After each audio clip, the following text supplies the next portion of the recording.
Selamat datang di channel Alur Donghua. Sebelum menonton, silahkan subscribe, biar Mimin tambah semangat update-nya.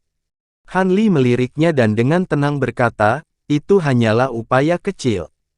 Sekarang rekan Daois Yuan keluar dari bahaya, saya akan pergi. Dia kemudian berbalik dan berjalan pergi. Masih terguncang oleh pertemuannya yang hampir mati, Yuan Yao menjadi pucat dan tidak mampu untuk tetap diam. Dia buru-buru berkata, Saudara Han, saya masih belum mengucapkan terima kasih karena Anda menyelamatkan hidup saya.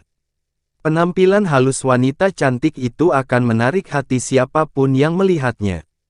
Namun, Han Li tidak berbalik dan menjawab dengan acuh, aku tidak butuh ucapan terima kasihmu.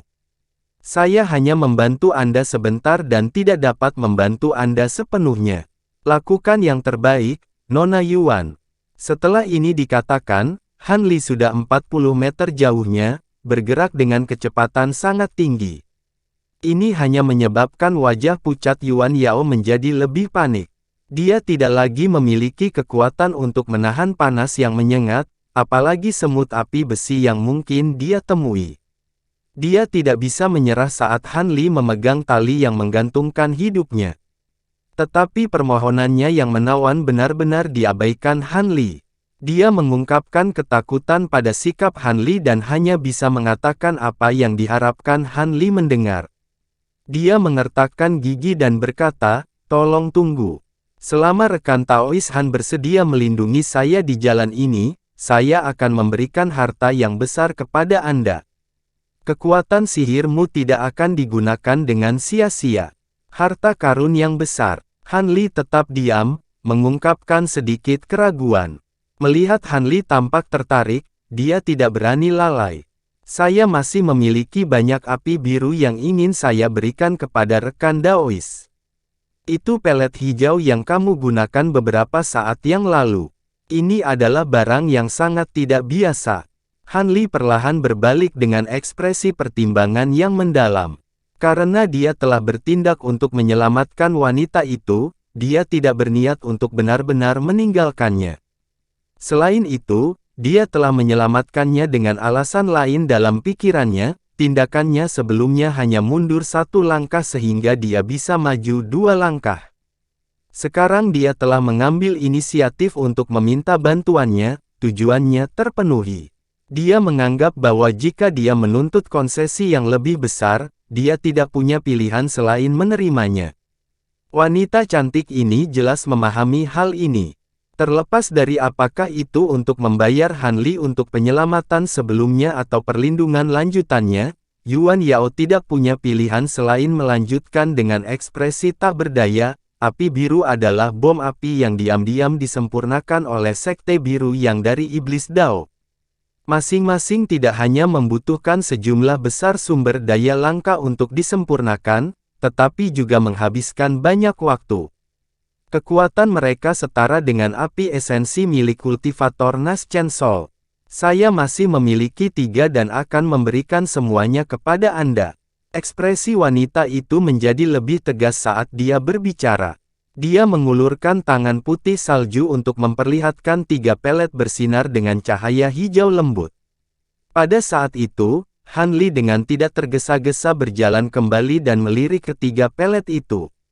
Dia dengan tenang berkata, Azure Flameblaze ini benar-benar harta yang luar biasa, tapi itu tidak cukup bagiku untuk mengambil risiko sebesar itu. Membawamu melalui jalan ini setidaknya akan menggandakan konsumsi kekuatan sihirku. Apakah rekan Daois Yuan benar-benar berpikir ini sepadan dengan tingkat bahaya itu? Kata-kata Han Li berisi ejekan terselubung. Ekspresi cantik Yuan Yao berfluktuasi untuk waktu yang lama sebelum akhirnya tersenyum menawan. Saudara Han, jangan ragu untuk mengatakan, karena wanita muda ini tidak ingin terus berbicara dalam lingkaran. Mungkinkah rekan Daois Han ingin saya memberikan hati saya kepada Anda? Yuan Yao membalikkan pinggulnya dan membusungkan dadanya yang lembut, memamerkan tonjolan dadanya yang luar biasa. Matanya yang cerah dipenuhi dengan kabut aneh yang sangat menggoda. Han Li agak tercengang oleh kecantikan cantik wanita itu. Tapi dia segera menyipitkan matanya dan mengukur tubuhnya yang mungil dan bulat. Wanita itu tersipu pada tatapan yang tak terkendali. Mata indahnya menjadi semakin cerah dan menawan seolah mampu memikat hati seorang pria yang terdalam. Han Li mengelus dagunya dan dengan tenang berbicara dengan tatapan berseri-seri, seperti yang diharapkan.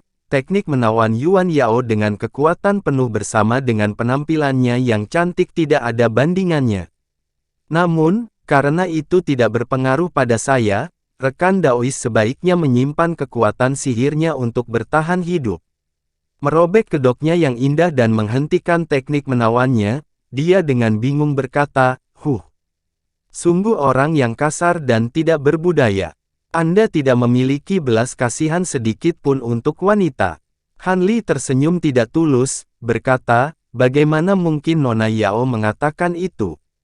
Jika ini bukan tempat yang berbahaya seperti Heaven Void Hall, aku pasti tidak akan menolak rayuanmu hehe. Kamu mimpi. Jika bukan tempat ini, bagaimana mungkin aku bisa melemparkan diriku ke dalam pelukanmu? Yuan Yao memelototi Han Li dengan tatapan kesal. Sepertinya aku telah menyelamatkan orang yang salah. Karena ini masalahnya, saya tidak ingin rekan Daois Yuan memberikan hatinya kepada saya. Dan juga tidak perlu mengucapkan terima kasih atas penyelamatanku. Aku akan pergi. Seolah sengaja membuat wanita itu marah, dia menangkupkan tangannya ke arahnya seolah-olah dia akan berangkat. Melihat ini, kata-kata Yuan Yao segera menjadi lembut dan dia kembali menjadi penuh kasih sayang. Kakak Han, itu salahku, tolong jangan marah. Harap jangan ragu untuk mengatakan apa yang harus dilakukan untuk menerima bantuan Anda melalui jalan batu cair. Saya benar-benar akan melakukan apa yang Anda minta. Mungkinkah Taois tidak ingin membantu wanita malang ini meskipun menjadi kenalannya selama 100 tahun dan sesama teman yang menemani Anda melalui kabut hantu? Adapun harta, selain dari Azure Flambless ini, saya tidak punya harta lain untuk diberikan kepada Anda.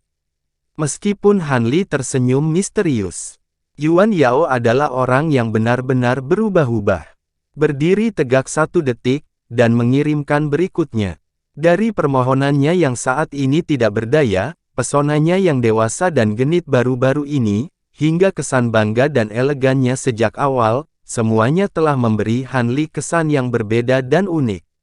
Benar-benar aneh, karena wanita ini mampu berkultivasi ke tahap formasi inti dari tahap ki kondensasi hanya dalam 100 tahun, dia sama sekali tidak biasa. Dengan pemikiran ini, Han Li mulai bergumam. Yuan Yao mengungkapkan ekspresi penuh harapan saat dia dengan gugup mengawasinya. Setelah beberapa saat, dia mendongak dan berbicara dengan sangat enggan, karena Nona Yuan adalah seorang kenalan yang saya temui lebih dari 100 tahun yang lalu, saya akan terlihat benar-benar tidak berperasaan jika saya tidak melindungi Anda. Namun, saya tidak pernah bekerja secara gratis. Jika rekan Daois Yuan Yao ingin aku membawanya melalui jalan batu cair, lalu bagaimana kalau dia memberiku jiwa binatang menangis? Saya sangat tertarik dengan kemampuan penyerapan jiwa binatang itu. Setelah begitu banyak kepura-puraan, Han Li akhirnya mengatakan apa yang dia inginkan dari wanita itu. Dengan binatang aneh ini, dia akan lebih percaya diri dalam bekerja sama dengan hantu tua Bonsage. Dari apa yang dia lihat, jiwa binatang ini sama sekali tidak lemah. Kamu ingin jiwa binatang? Mata Yuan Yao melebar setelah mendengar Han Li seolah-olah dia tidak percaya apa yang dia katakan. Apakah itu tidak akan berhasil?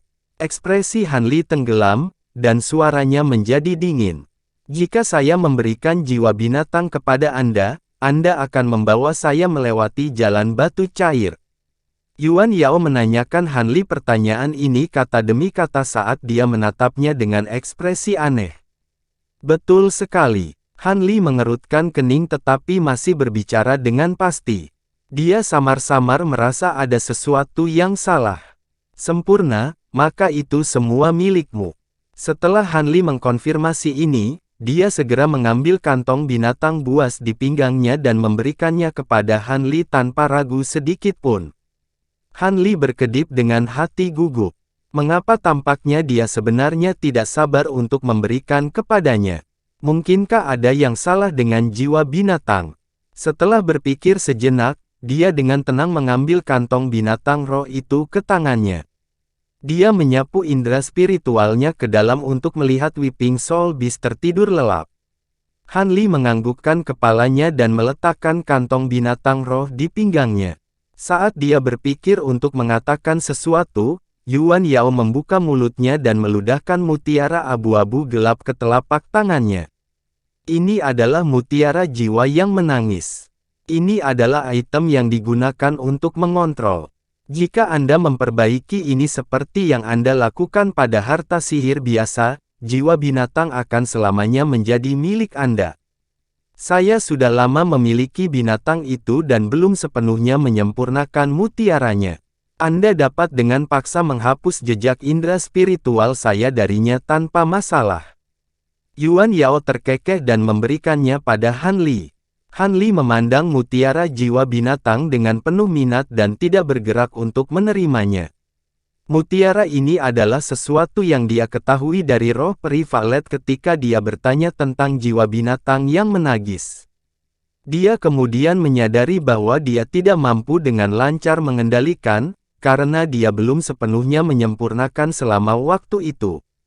Ini telah meningkatkan minatnya untuk mendapatkan binatang aneh itu. Tapi setelah melihat bagaimana dia begitu cepat memberikannya kepadanya dengan ekspresi senang seolah-olah dia membersihkan dirinya dari wabah setan, Han Li menjadi ragu dan tidak langsung mengambil mutiara itu. Mata bercahaya Yuan Yao bergerak. Dia terkekeh dan berkata, "Apa? Apakah saudara Han tidak menginginkan hewan ini? Atau apakah dia takut aku telah memberinya mutiara jiwa menangis palsu?" Suaranya menggoda. Han Li tidak segera menjawab dan memeriksa mutiara itu sejenak sebelum berkata, "Saya dapat mengatakan bahwa itu asli dari aura hantu Yin. Namun, saya tidak tahu banyak tentang jiwa binatang. Mungkinkah tubuh saya akan menderita karena pemurnian mutiara?" Setelah Han Li mengatakan ini, dia dengan kaku menatap mata indah Yuan Yao. "Bagaimana bisa? Jika ada masalah seperti itu, saya tidak akan secara pribadi memperbaikinya. Namun, memurnikan mutiara membuat diri Anda merasa tidak enak badan. Selama seseorang menanggungnya, tidak ada masalah." Yuan Yao memiliki ekspresi tenang dan berbicara dengan nada tidak peduli. Merasa tidak sehat, Han Li mengerutkan alisnya dan menatap wanita itu sejenak sebelum mengalihkan pandangannya ke arah mutiara. Dia yakin bahwa dia tidak sepenuhnya jujur, tetapi dia tidak bisa mengatakannya sampai sekarang. Setelah bergumam sejenak, dia memutuskan untuk mengambil mutiara itu dan menyimpannya untuk penelitian selanjutnya. Jika itu benar-benar berbahaya, dia tidak akan memurnikan mutiara. Selama dia memiliki mutiara, dia akan mampu mengendalikan. Setelah menyingkirkan mutiara jiwa menangis, dia dengan tenang berkata, "Ayo pergi. Saya akan melakukan yang terbaik untuk melindungi Nona Yuan selama sisa perjalanan. Tapi mari kita singkirkan pembicaraan buruk itu terlebih dahulu. Jika saya menemukan bahaya yang sepenuhnya menyita perhatian saya, rekan Daois Yuan sebaiknya melarikan diri." Dia kemudian menyentuh mutiara es yang melayang di atas kepalanya, menyelimuti mereka dengan udara dingin. "Tentu saja, saya mengerti apa yang akan terjadi jika kita benar-benar menghadapi keadaan seperti itu. Namun, saya cukup yakin bahwa dengan kumbang emas dan perak Brotherhan, kemungkinan situasi seperti itu terjadi cukup kecil." Wanita cantik itu mengernyitkan hidungnya sejenak sebelum menunjukkan senyum menawan seperti bunga. Han Li dengan belak-belakan mengagumi pemandangan indah di hadapannya sejenak sebelum tanpa berkata-kata berbalik dan berangkat. Ketika Yuan Yao melihat ini, dia mengikutinya dengan langkah ringan dan senyum tipis. Dia segera berjalan bersama Han Li, menciptakan penampilan yang agak intim. Ini karena semakin dekat dia ke sisi Hanli, semakin banyak udara sejuk yang hadir dari mutiara es. Dia merasa lebih nyaman. Sekarang aku memikirkannya, jalur es dan api agak aneh. Bagaimana mungkin ada gurun hitam di sini bersama dengan semut bersayap yang begitu ganas? Semut-semut itu tidak hanya dapat menahan serangan harta karun sihir tanpa rasa takut, mereka juga dapat menyemburkan api hitam dan dapat mengalami transformasi gerombolan. Mereka juga berhasil menembus salah satu harta pertahanan kuno saya. Jika saya tidak memiliki api hijau, saya tidak akan bertahan cukup lama untuk bertemu dengan saudara Han. Yuan Yao menggerutu dengan ekspresi santai sambil terus berjalan. Jelas bahwa dia tidak mengenali semut api besi. Han Li tercengang oleh kata-katanya. Dia bertanya, gurun hitam belum pernah terlihat sebelumnya. Dia merasa bahwa kemunculan serangga eksotis yang ganas di lokasi ini agak aneh. Terlepas dari pembudidaya dengan kemampuan luar biasa dan harta sihir yang sangat kuat, tidak mungkin bagi pembudidaya formasi inti yang terlambat untuk meninggalkan gurun hitam tanpa cedera. Tidak, ini adalah pertama kalinya gurun hitam muncul di jalur batu cair. Sebelumnya, pembudidaya lain yang menjalani uji coba ini hanya menghadapi suhu tinggi dan area berbahaya. Paling-paling, mereka akan menghadapi beberapa binatang api juga. Tapi semut bersayap aneh ini belum pernah terlihat sebelumnya. Jika diketahui bahwa semut bersayap ganas seperti itu di jalur batu cair, jauh lebih sedikit pembudidaya yang mau berani melewatinya. Yuan Yao menjawab tanpa ragu-ragu. Meskipun tampaknya tahu cukup banyak, dia tetap bingung dengan penampilan semut. Jika itu masalahnya, pasti ada sesuatu yang salah dengan jalur es dan api. Han Li bergumam dengan ekspresi bingung. Ini benar-benar tidak normal. Seseorang pasti telah mengambil tindakan. Di hutan es merah darah di jalur es yang dalam, Awam King Yi melihat ke langit dengan tangan di belakang punggungnya.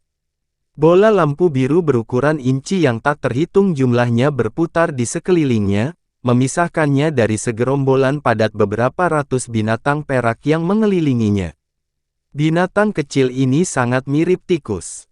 Tidak hanya bulu mereka berkilau dengan cahaya perak, tetapi mereka juga memiliki tanduk kecil di kepala. Mereka mengelilingi lelaki tua itu sebagai garis-garis cahaya perak dan terus-menerus menyerangnya seperti anak panah dengan tanduk mereka. Setiap serangan melepaskan ledakan gemuruh dalam tampilan momentum yang menakjubkan. Namun, cahaya biru yang mengelilingi tubuh lelaki tua itu tetap tidak bergerak, sama sekali tidak terpengaruh oleh serangan cahaya perak yang tidak menentu.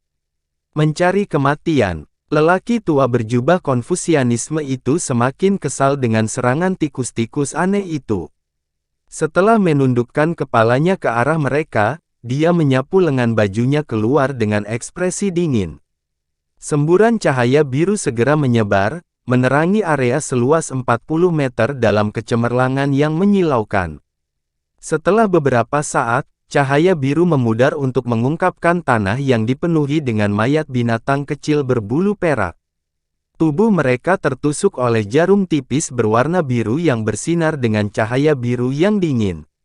Ekspresi Awam King Yi tidak berubah. Jelas bahwa hasilnya seperti yang dia harapkan. Setelah dengan acuh melirik ke tanah, dia mengulurkan tangan kanannya yang keriput dan dengan ringan menyapukannya ke udara. Jarum terbang kembali ke arahnya sebagai garis cahaya biru dan menghilang ke dalam tubuhnya. Tikus cahaya perak. Bagaimana mungkin hewan-hewan terkutuk ini hanya muncul di persidangan kedua? Mungkinkah? Pria tua itu merenung tanpa bergerak dan ekspresinya menjadi cemberut. Karena tikus cahaya perak ini telah muncul di jalur kristal mendalam, jalur batu cair juga harus memiliki sesuatu yang sama tak terbayangkan. Saya khawatir anak muda Han akan menghadapi masalah yang cukup besar. Awam King Yi dengan dingin mendengus kesal dengan sedikit ketakutan. Segera setelah itu, dia menghela nafas dalam-dalam, menghilang dari pandangan dengan beberapa kabur. Hutan es berwarna merah darah tampak cukup aneh dengan tanahnya yang dipenuhi dengan mayat binatang perak kecil. Di suatu tempat tanpa cahaya di ngarai besar, dua suara dengan tenang mengobrol dalam kegelapan. Bukankah kamu terlalu ceroboh, menggunakan semut api besi dan tikus cahaya perak? Meskipun kami selalu memainkan trik kami di setiap perburuan harta karun, mereka tersembunyi dengan baik. Penampilan gurun hitam dan hutan es darah terlalu berani. Terlepas dari beberapa yang tidak menghadapi rintangan ini, saya khawatir sebagian besar pembudidaya iblis dan Dao benar akan mati. Ketika saat itu tiba, para pembudidaya Nas Chen Sol itu tidak akan lagi tertipu. Sebuah suara berbicara dengan sedikit ketakutan. Bodoh, apakah Anda benar-benar percaya bahwa tindakan kami sebelumnya di Aula Surgawi tidak diketahui oleh Tao yang benar dan iblis? Mereka sudah lama mengetahuinya, tetapi mereka memilih untuk berpura-pura tidak tahu karena kekuatan istana bintang kita. Mereka juga tahu bahwa kami hanya bisa mengendalikan beberapa batasan kecil dari Aula Surgawi yang tidak akan mengakibatkan kematian yang terlalu besar. Dalam setiap perburuan harta karun, itu hanya akan menghasilkan beberapa kematian dari para pembudidaya formasi inti benar dan iblis Dao. Suara lain menjawab dengan tidak tergesa-gesa. Gurun hitam dan hutan es darah adalah batasan paling ganas yang bisa saya kendalikan. Sayang sekali mereka digunakan seperti ini. Bagaimanapun, sebagai penguasa generasi sebelumnya dari Istana Bintang, kami telah menghabiskan cukup banyak upaya untuk memahami mereka. Dia berbicara dengan nada penyesalan. Tidak ada yang perlu disesali. Saat ini, ada desas-desus yang tersebar luas bahwa kedua orang bijak telah mencapai titik penting dalam pengasingan mereka dan tidak dapat diganggu, menyebabkan penduduk Laut Bintang terserak menjadi khawatir. Namun, ini telah menyebabkan murid-murid dalam Istana Bintang menjadi gelisah. Mereka sepenuhnya bergantung pada kita orang tua untuk menangani urusan istana. Dengan Dao yang benar dan iblis mulai bergerak, menjadi jauh lebih sulit untuk menekan mereka. Meskipun masing-masing pihak sendiri membuktikan tidak ada ancaman bagi kita, itu akan menjadi mengerikan setelah mereka bergabung. Satu-satunya metode yang kita miliki saat ini adalah dengan paksa melumpuhkan kekuatan kedua belah pihak dan menyebabkan mereka menjadi ragu dan tidak yakin dengan keadaan kita yang sebenarnya. Lagi pula, mengingat bertahun-tahun Istana Bintang telah mengatur Laut Bintang yang tersebar, tidak mungkin bagi mereka untuk tidak memiliki keraguan. Selama kita bisa menyeret ini lebih lama lagi, kedua orang bijak akan bisa meninggalkan pengasingan. Pada saat itu, bahkan jika kedua belah pihak bergandengan tangan, kita tidak perlu khawatir tentang mereka. Cahaya ilahi dari dua Lord Sage kami akan dapat memaksa Matron of Myriad Guides of Enlightenment dan Jalan Enam Agung dari Pulau Iblis Sein untuk mundur. Penggunaan semut besi api dan tikus perak tidak dapat dihindari. Terlepas dari dua batasan ini, tidak ada yang lain yang hampir sama merusaknya terhadap pembudidaya formasi inti. Mereka semua tidak memiliki ketegasan yang tepat untuk menegur mereka dan mencerminkan sikap pantang menyerah kita. Adapun ketakutan Anda dari kedua belah pihak menggunakan ini sebagai dalih untuk bertindak, mereka tidak berdasar. Mereka yang berada di antara orang mati bukanlah murid pribadi mereka, dan mereka adalah lawan kita dalam kontes untuk kuali surgawi. Apa yang telah kita lakukan tidak cukup bagi mereka untuk bertindak. Paling-paling, mereka akan mendidih di dalam. Suara dingin itu mencibir saat dia memberikan penjelasannya yang panjang. Suara pertama tetap diam seolah menyetujui penilaian yang lain. Terima kasih sudah menonton. Sampai jumpa di episode selanjutnya. Jangan lupa subscribe, like, dan nyalakan loncengnya. Sampai jumpa.